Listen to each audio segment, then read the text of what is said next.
Hello friends, welcome back again. आज हम start करेंगे हमारा जो पिछले वीडियो का जो पार्ट्स रह गया था उसी से स्टार्ट करेंगे। हम कंटिन्यू करेंगे, मतलब जो रिमेनिंग पार्ट्स था 10 सेंटेंस स्ट्रक्चर्स वाला जो रिमेनिंग पार्ट्स था हमने 5 स्ट्रक्चर्स का कर ली ऑलरेडी। हमने एग्जांपल्स के साथ उसका कंप्लीट कर दिया। जो भी उस वीडियो को नहीं देखे हैं अभी तक तो प्लीज़ जाके उस वीडियो को देख ले। हम लिंक को डिस्क्रिप्शन में लगा देंगे, तो उस पर जाके सर्च करके उस वीडियो को देख ले। ये बहुत इंपॉर्टेंट वीडियो है। ये जो सेंटेंसेस है स्ट्रक्चर्स के थ्रू बनाया जाता है, ये हमारे डेली लाइफ में इतना यूज़ होता है कि हर वक्त हम ऐसे ही सेंटेंस कहते रहते हैं। अगर हमको ये सब सेंटेंस नहीं पता तो हम मतलब जो स्पीकिंग सीखना चाहते हैं, इंग्लिश स्पोकन जो सीखना चाहते हैं, उसमें हम मतलब फ्लुएंट नहीं हो सकते। तो उसके लिए ज़रूरी यही है कि हम स्ट्रक्चर्स को अच्छी तरह देखें, उसको याद करें एंड उससे सेंटेंस बना के मतलब डेली लाइफ में ज़्यादा से ज़्यादा यूज़ करें। तो चले बिना टाइम वेस्ट किए हम उस वीडियो को स्टार्ट करते हैं। तो जो हमारा पहला जो है ये हो गया, have to don't have to से हो गया। फिर जो है number 2 need to don't need to, ये भी हो गया। नंबर 3 जो है going to not going to, ये भी हमारा हो गया। नंबर 4 जो है about to not about to, ये भी हो गया। इतना मतलब इतना इंपॉर्टेंट वीडियो है पिछले वाला वीडियो, वो आप जाके देख लीजिए अगर अभी तक नहीं देखा। एंड सब्सक्राइब करके रखिए कि हम फिर जब मतलब स्ट्रक्चर्स का वीडियो डालें तब आपको मतलब पता चले कि हमने कब वीडियो डाला है। ये स्ट्रक्चर्स इतना इंपॉर्टेंट होता है कि आप डेली लाइफ में उसके मतलब सिवा आप बात ही नहीं कर सकते। तो चले ये 5 जो है नंबर वो भी हो गया, वो भी हमारा हो गया। आज हम स्टार्ट करेंगे 6 नंबर 6 से likely to not likely to. तो चले देखें, likely to not likely to use होता है जब हम मतलब कहते हैं कि किसी चीज़ की संभावना है। लाइकली टू मतलब संभावना है, नॉट लाइकली टू संभावना नहीं है। बारिश होने की संभावना है, बारिश होने की संभावना नहीं है, ऐसे बातों को, वो जाने की संभावना है, वो जाने की संभावना नहीं है, ऐसे बातों को हम likely to not likely to से एड्रेस करेंगे। तो चले एग्जाम्पल देखें तो समझ में आ जाएगा। नंबर 1 है she is likely to win the competition, कि उसके जीतने की कंपटीशन को जीतने की संभावना है। She is likely to win the competition. फिर हमने लगाया विद हर टैलेंट, के उसके टैलेंट के साथ, उसके प्रतिभा से उसकी जीतने की संभावना है। अगर उसके जीतने की संभावना नहीं है तो क्या कहेंगे, she is not likely to win the competition. She is not likely to win the competition with her talent. Number 2 है it's likely to rain later in the evening. शाम में मतलब बारिश होने की संभावना है।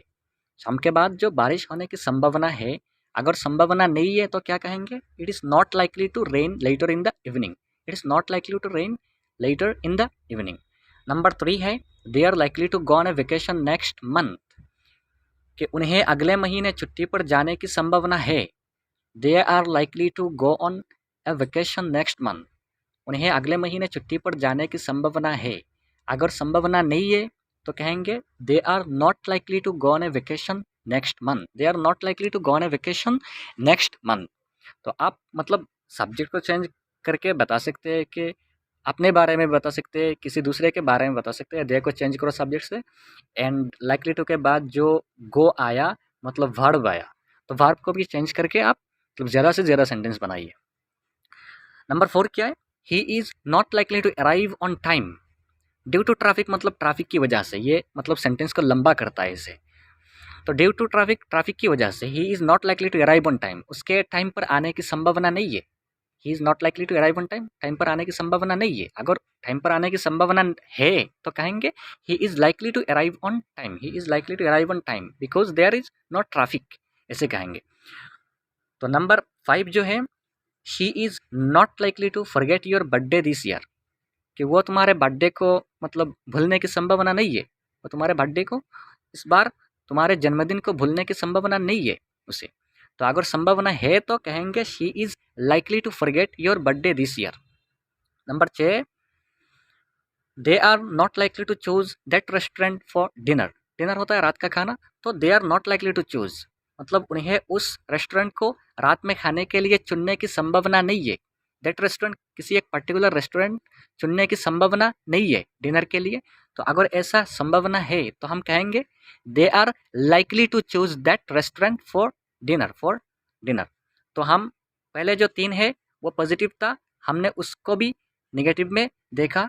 एंड 4, 5, 6 जो है वो भी पॉजिटिव था, वो नेगेटिव था, उसको भी हमने पॉजिटिव में प्रैक्टिस की। तो ऐसे हमारा मतलब ये 6 से हमारा 12 हो गए। ऐसे हम मतलब जितने सारे स्ट्रक्चर्स के उनको मतलब डबल डबल प्रैक्टिस करेंगे, तो मेरे साथ प्रैक्टिस करें, अदरवाइज़ ये नहीं होगा। तो नंबर 7 जो है ये इंपॉर्टेंट है, seem to don't seem to. Seem to don't seem to use होता है तब जब हम कहना चाहते हैं कि लगता है किसी चीज़ हो रहा है या लगता नहीं है। जब लगता है या लगता नहीं है उस पर हम seem to don't seem to use करते हैं। एग्जाम्पल देखें तो समझ में आ जाएगा। She seems to be enjoying the party. वो पार्टी का आनंद लेने लगी है, लगता है, ऐसा लगता है कि वो पार्टी का आनंद लेने लगी है। अगर ऐसा नहीं लगता तो she doesn't seem to be enjoying the party। she, he and it के साथ हमेशा does आता है। अगर नेगेटिव में कहेंगे तो does not आएगा she, he and it के साथ। एंड अगर पॉजिटिव में कहेंगे तो वो जो वर्ब आता है वर्ब के साथ s और es आएगा। इसलिए सिम के साथ s आया मतलब ये पॉजिटिव है। जब उसको नेगेटिव कहेंगे तो होगा she doesn't seem to be enjoying the party a lot। वो पार्टी का आनंद लेने लगी है, ऐसा लगता नहीं है। नंबर 2 क्या है, it seems to be getting colder as the evening progress. शाम की प्रगति के साथ साथ महसूस हो रहा है कि मौसम ठंडा हो रहा है, मतलब ऐसा लगता है कि मौसम ठंडा हो रहा है जितना शाम आ रहा है, ऐसा लगता है। अगर ऐसा नहीं लगता तो it doesn't seem to be getting colder as the evening progress. Number 3 क्या है, they seem to have finished their project ahead of schedule मतलब शेड्यूल से पहले। तो they seem to have finished their project, लगता है उन्होंने अपना प्रोजेक्ट को फिनिश कर लिया। अपने शेड्यूल के पहले ही लगता है उन्होंने अपने प्रोजेक्ट को फिनिश कर लिया। अगर ऐसा नहीं लगता तो they don't seem to have finished their project. Number 4 है, he doesn't seem to be interested in the new job offer. लगता है कि वो नया नौकरी की प्रस्ताव में रुचि नहीं है, मतलब ऐसा लगता है कि इंटरेस्टेड नहीं है। अगर ऐसा नहीं लगता तो ये मतलब नेगेटिव में आया, डजंट सिम आया। तो अगर हम पॉजिटिव में लाएंगे तो ये होगा कि he seems to be interested in the new job offer. He seems to be ऐसा लगता है and he doesn't seem to be ऐसा नहीं लगता है कि इंटरेस्ट है, अगर लगता है कि इंटरेस्ट है।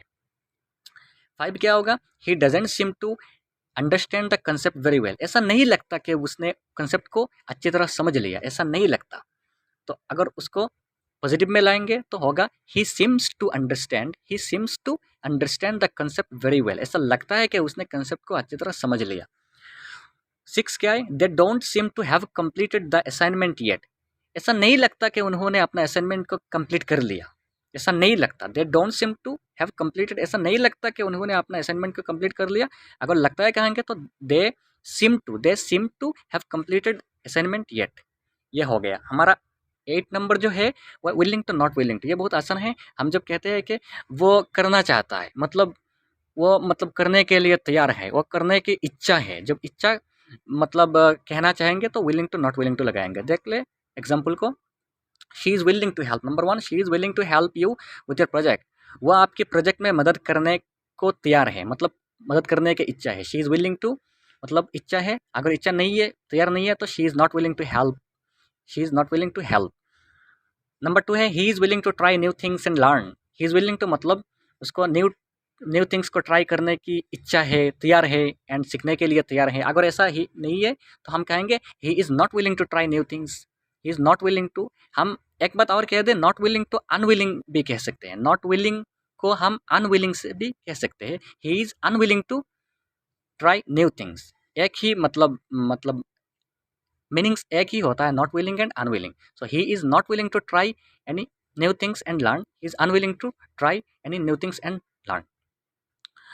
तो नंबर 3 है, they are willing to contribute to the charity event, कि वो चैरिटी इवेंट में कंट्रीब्यूट करने के लिए तैयार है, इच्छुक है, इच्छा है उनको। अगर ऐसा नहीं है तो they are not willing to contribute to the charity event और they are unwilling to contribute to the charity event. Number 4 होगा, शी इज़। नंबर 4 नेगेटिव में दिया गया, उसको पॉजिटिव में लाएंगे। She is not willing to compromise on her principles, कि वो अपने प्रिंसिपल्स को कंप्रोमाइज़ करने के लिए तैयार नहीं है, इच्छा नहीं है उसको। अगर ऐसा है तो हम कहेंगे she is willing to compromise on her principles. Number 5 है, he is not willing to attend the meeting due to prior commitments, के प्रायर कमिटमेंट्स की वजह से he is not willing to attend, उसको मतलब मीटिंग अटेंड करने की इच्छा नहीं है, उसको मीटिंग अटेंड करने की इच्छा नहीं है। अगर इच्छा है तो हम कहेंगे he is willing to attend the meeting, उसको मतलब मीटिंग अटेंड करने के लिए वो तैयार है, उसको इच्छा है। नंबर 6 कहेंगे they are not willing to take unnecessary risk, कि अननेसेसरी रिस्क होता है जो मतलब ज़रूरत के बिना जो रिस्क होता है, बिना ज़रूरत के रिस्क लेना, तो they are not willing to, वो ऐसे रिस्क लेने के लिए, अननेसेसरी रिस्क लेने के लिए तैयार नहीं है, इच्छुक नहीं है।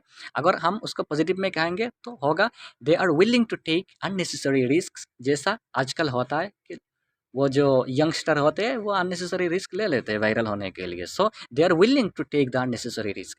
तो नंबर 9 जो है वो बहुत इंपॉर्टेंट है, feel like don't feel like. Feel like होता है जब हम ये कहते हैं कि मेरे उस चीज़ को करने का मन है, मेरे पढ़ने का बहुत मन है, तो उस पे हम फील लाइक लगाएंगे। पढ़ने का मन नहीं है, खाने का मन नहीं है, तो उस पे हम लगाएंगे डोंट फील लाइक। एंड एक बात याद रखना, फील लाइक के बाद जो वर्ब आता है उसके साथ आईएनजी होता है, उसके साथ आईएनजी होता है। एग्जाम्पल देख ले, समझ में आ जाएगा। आई feel like eating pizza for dinner tonight. I feel like आया, उसके बाद वर्ब आया ईटिंग, मतलब मुझे खाने का मन है। क्या खाने का मन है? Pizza for dinner tonight, dinner, आज रात डिनर के लिए मुझे पिज़्ज़ा खाने का बड़ा मन है। मतलब I feel like eating pizza for dinner. अगर मुझे मन नहीं है, मुझे और कुछ खाने का मन है, पिज़्ज़ा खाने का मन नहीं है, तो हम क्या कहेंगे? आई don't feel like eating pizza for dinner tonight, ऐसा होगा। नंबर 2 है she feels like going for a walk in the park. She feels like मतलब उसको गोइंग फॉर ए पार्क, उससे लग रहा है कि उसे पार्क में सैर करने का मन है, उसे पार्क में सैर करने का मन है। अगर उससे मन नहीं है तो क्या होगा? शी फील्स लाइक आया, अब डोंट नहीं आएगा क्योंकि शी आया। शी, ही एंड इट के साथ हमेशा डज नॉट आता है, तो क्या होगा? She doesn't feel like going for a walk in the park. समझ गए आप? ठीक है। तो नंबर 3 क्या है? They feel like watching a comedy movie tonight. वो मतलब उनको आज रात एक कॉमेडी मूवी देखने का बहुत मन है, उनको आज रात एक कॉमेडी मूवी देखने का बहुत मन है। They feel like watching A comedy movie. अगर उनको मन नहीं है तो क्या कहेंगे? They don't feel like watching A comedy movie tonight. फिर क्या है? डोंट फील से आया है, नेगेटिव आया, हमको पॉजिटिव करेंगे। I don't feel like going to the gym today. आज मुझे जिम में जाने का मन नहीं है, आई डोंट फील लाइक। अगर मन है तो हम कहेंगे I feel like going to the gym, I feel like going to the gym. Going को बदल के चेंज करके कहो आई फील लाइक स्टडिंग, मुझे पढ़ने की मन है, मुझे विजिट में जाने की मन है, I feel like going to the visit. मुझे ड्राइव करने की मन है, मतलब आई फील लाइक ड्राइविंग। मुझे ड्राइव करने के मन नहीं है, I don't feel like driving. ऐसे मतलब सेंटेंस बनाओ ना, जितना ज़रूरत है आपको बनाओ, सिर्फ पढ़ते रहो, बनाते रहो, प्रैक्टिस करते रहो बस। 5 क्या है? She doesn't feel like cooking dinner after long time. इतने दिन बाद उसको मतलब कुकिंग करने की बिल्कुल मन नहीं है। She doesn't feel like cooking. अगर उसको मन है तो हम कहेंगे शी फील्स फील के साथ ऐसा आएगा क्योंकि वो पॉजिटिव है एंड शी है, तो फील के साथ ऐसा आएगा। She feels like cooking dinner after a long time. Number 6 क्या है? They don't feel like attending the party. उनको पार्टी अटेंड करने का मन नहीं है, बिल्कुल पार्टी अटेंड करने का मन नहीं है। कब? दिस वीकेंड, वीकेंड में पार्टी अटेंड करने का मन नहीं है। अगर मन है तो हम कहेंगे they feel like attending the party this weekend. They feel like attending the party this weekend. तो ये हो गया बहुत इंपॉर्टेंट सेंटेंसेस है, हम डेली यूज़ करते हैं, तो प्रैक्टिस करो, उसे लिख के रखो, प्रैक्टिस करो, बस हो जाएगा। इतना डिफिकल्ट नहीं है English, it's not so difficult, just it needs some practice. It takes some time and practice, it demands some time. अगर आप टाइम दे सकते हो, मतलब थोड़ा टाइम कंट्रीब्यूट कर सकते हो, उसको मतलब इन्वेस्ट कर सकते हो, तो ये हो जाएगा। उसके बाद क्या है? Used to not used to से होता है, ये बहुत इंपॉर्टेंट है। यूज्ड टू हम कहते हैं जब मतलब हम किसी चीज़ को पहले करते थे, अब नहीं करते, मतलब हम पहले स्कूल जाते थे, अब स्कूल नहीं जाते, तो हम कहेंगे I used to go to school, I used to go to school. अब नहीं जाते, मतलब यही है। नॉट यूज्ड टू मतलब पहले नहीं करते थे, पहले भी नहीं करते थे, तो ये होगा। सेंटेंस को देख ले तो मतलब समझ में आ जाएगा। आई यूज्ड टू प्ले मतलब हम पहले खेलते थे the piano when I was younger. जब हम यंगर थे, छोटा थे, जब मैं छोटा था तब मैं पियानो बजाता था, अब नहीं बजाता, उसको हम कहते हैं। अगर उसको तब भी पियानो नहीं बजाता तो कैसे कहेंगे? I didn't used to. Didn't आएगा एंड यूज्ड टू आएगा, मतलब पुराना बात। Didn't, I didn't, did not से शॉर्ट है didn't. I didn't used to play the piano when I was younger. समझ गए? तो नंबर 2 है शी यूज्ड टू लिव मतलब वो रहती थी, वो रहती थी, पुराने ज़माने की बात है, अब नहीं रहती। कहाँ? इन द सिटी, सिटी में रहती थी। Before moving to the country side, country side में मतलब विलेज एरिया में जाने से पहले वो कहाँ रहती थी? सिटी में रहती थी, सिटी में रहती थी। अब नहीं रहती, वो सिटी में नहीं रहती थी, कहेंगे she didn't use to live in the city before moving to the country side. Before मतलब कंट्री साइड होता है रूरल एरिया जो है, अर्बन जो है वो सिटी है, अर्बन एरिया। तो थ्री क्या है, थ्री है they use to go to the cafe, वो कैफ़े में जाते थे कब, मतलब पुराने ज़माने में एवरी वीकेंड में जाते थे। अगर वो तब भी नहीं जाते थे, हम कहेंगे they didn't use to go to the cafe that cafe every weekend, ऐसे कहेंगे। फिर आया I am not use to spicy food, not use to से आया, एम नॉट यूज टू आया मतलब अभी। आई एम यूज टू अगर कहेंगे तो प्रेजेंट का बात होगा, प्रेजेंट में आप जिस चीज़ के साथ ज़्यादा फेमिलियर है, मतलब आप करने का आप करते ही है डेली, उसको कहते हैं I am use to study, मतलब मैं पढ़ने में ज़्यादा मतलब क्या कहते हैं, कस्टम्ड कहते हैं, ज़्यादा फेमिलियर। तो अगर ज़्यादा फेमिलियर आप नहीं है तो हम कहेंगे I am not use to spicy food में मैं इतना ज़्यादा फेमिलियर नहीं हूँ। तो यह क्या होगा, number 5 she is not use to driving in heavy traffic के, वो हैवी ट्रैफिक में मतलब उसको ड्राइव करने करने में इतना वो फेमिलियर नहीं है, इतना वो फेमिलियर नहीं है, वो नहीं चलाती। अगर फेमिलियर है तो कहेंगे हम she is used to driving in heavy traffic, she is used to. अगर शी इज़ एम आर आए तो यूज्ड टू के बाद जो वर्ब आता है ड्राइव, वो उसके साथ आईएनजी होगा, she is used to driving in heavy traffic. उसके नंबर 6 क्या है, तो they are not use to walking up early on weekends, they are not use to मतलब walking up early, waking up, okay sorry, waking up early in on the weekends. Wake up करना early मतलब early morning, मतलब early morning पे उनको उठने में मतलब इतना फेमिलियर नहीं थे, वो उठ नहीं पाते, उन्हें वीकेंड में जल्दी उठने का अधिकृत नहीं है यहाँ लेकर। अधिकृत मतलब ऐसा होता है कि फेमिलियर नहीं है, वो नहीं उठते वीकेंड पे, तो ऐसा कहा गया कि they are not use to waking up early on weekends. अगर हम ऐसा मतलब फेमिलियर है तो हम कहेंगे they are use to waking up early on weekends. तो ये हो गया हमारा मतलब कंप्लीट हो गया 10 स्ट्रक्चर्स, पहले वीडियो में 5 स्ट्रक्चर्स एंड अब वीडियो में उस वीडियो में 5 स्ट्रक्चर्स। एग्जाम्पल्स जितना हो सके मैंने मेरा बेस्ट देने की कोशिश की है। तो आपको जितना ज़रूरत है आप उतना बनाइए, जितना मतलब एक्सपर्ट होना चाहते हैं, अगर आप सीखना चाहते हैं तो उसका मतलब इतना सेंटेंस बना सकते हैं, इतना यूज़ कर सकते हैं। हमेशा डेली यूज़ ऐसा ही होता है सेंटेंस का, मतलब जहाँ भी जाएंगे अगर मतलब आप ट्राई करें कि अपने सराउंडिंग्स में मतलब ऐसे रखें कि हम ज़्यादा से ज़्यादा इंग्लिश प्रैक्टिस करें, दोस्त भी प्रैक्टिस करें, हम भी प्रैक्टिस करें। जब भी किसी मूवी को देखें तो इंग्लिश में देखने की कोशिश करें, न्यूज़ सुने तो इंग्लिश में सुनने की कोशिश करें, एंड जब मतलब चिंता भी करें तो इंग्लिश में करें ना, क्यों, इसमें क्या जाता है, चिंता करने से कौन देख रहा है कि सेंटेंस गलत आ रहा है या सही आ रहा है। तो उसमें मतलब जितना आप ऐसे मतलब थिंकिंग आएगा मतलब इंग्लिश का, तब अपना इंग्लिश डेवलप होगा। तो चले बने रहिए हमारे साथ, एंड वीडियो अगर अच्छे लगे, अगर आपको लगा कि उस वीडियो से कुछ ना कुछ बेनिफिट हुआ है, मैं तो अपना बेस्ट देने की ट्राई की है, तो ऐसा अगर कुछ भी बेनिफिट हुआ है तो मैं हैप्पी रहूँगा उससे। एंड अगर ऐसा लगे कि थोड़ा बेनिफिट हुआ है तो प्लीज़ वीडियो अच्छा लगे तो लाइक शेयर सब्सक्राइब कर देना। सब्सक्राइब करने से ये होता है कि हम इंस्पायर होकर फिर वीडियो लाने की कोशिश करते हैं एंड बेस्ट एफर्ट्स लगाने की कोशिश भी करते हैं, एंड आपको सिखाने की एंड हम भी सीखने की कोशिश करते हैं। सो बने रहिए हमारे साथ, stay with me patiently and try to practise. So हो जाएगा। चले आज के लिए यही काफ़ी है। Thank you very much.